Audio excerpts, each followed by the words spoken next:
So this video is going to talk about the Pythagorean theorem. It's going to cover 10.1 through 10.3 of geometry. So we're going to start out with defining some parts of right triangles. So if we have our right triangle here, then we have two legs here and here. The legs are the sides on either side of the right angle, and then the hypotenuse is going to be the longest side across from the right angle, opposite the right angle. Okay, so now the Pythagorean theorem states that in a right triangle, if A and B are the lengths of the legs, and C is the length of the hypotenuse, then A squared plus B squared equals C squared. So essentially, if we say that this is A, this is B, and this is C, because C is always going to be the hypotenuse, this A and B doesn't really matter where you put them, but they're always going to be the legs of the triangle. So essentially what you're saying is that the length of this leg squared plus the length of this leg squared equals the length of this leg squared. And this is super useful for figuring out the lengths of sides of triangles. So now we're going to do an example. So if I have a right triangle and I say that this is the right angle, this side is 6, this side is 8, and then we're asked to find this side. So we know that our Pythagorean theorem states that a squared plus b squared equals c squared. So if I call this side A, this side B, and we know this side's going to be C, then I can plug in my values. 8 squared plus 6 squared equals c squared. And I can multiply that out. It's going to be 64 plus 36 equals c squared. So c squared is going to equal 100, and if we take the square root of both of those sides, c is going to be equal to 10.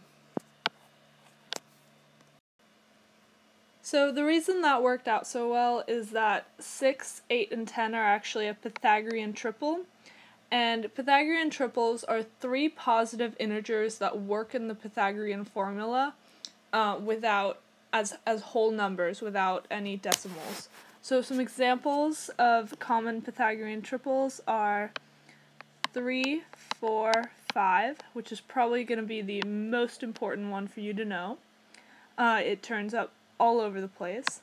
Then 5, 12, 13, 6, 8, 10, as we just talked about, 9, 12, 15, 8, 15, 17, 12, 16, 20, and 7, 24, 25.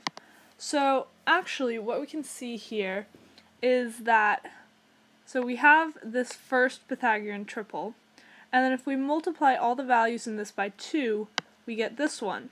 If we multiply them all by 3, we get this one, and by 4, we get this one. So all of these are essentially the same triple, just multiplied out. So if you know this one, you know a whole bunch of triples. So then that also means that some good ones to memorize are going to be this one, and this one, because they don't follow that pattern. Okay, and then the converse of the Pythagorean theorem states that if the lengths of the three sides of a triangle work in the Pythagorean formula, then the triangle is a right triangle. So that's pretty self-explanatory. Essentially, if you have three sides and you plug them into this formula and it comes out equal to each other on both sides, then you have a right triangle. So if we're given a right triangle and we're given some values, such as, for example, maybe we're told that the hypotenuse has a length of 169 meters and this short side has a length of 65 meters. And then we're asked to find the other leg. So now we have our formula, a squared plus b squared equals c squared, but we're not finding c squared because the hypotenuse, as we know, is c squared.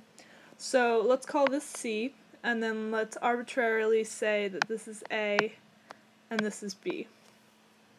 So now we want to plug in our values just like normal. So we have 65 squared plus b squared equals 169 squared.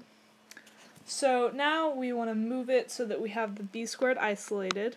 B squared equals 169 squared minus 65 squared. And we can simplify that out.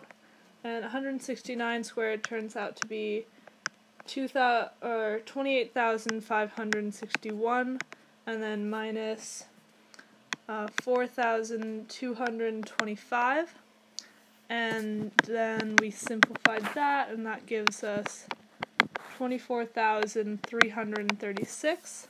Then we take the square root of both sides, and we come out with b equals 156 meters.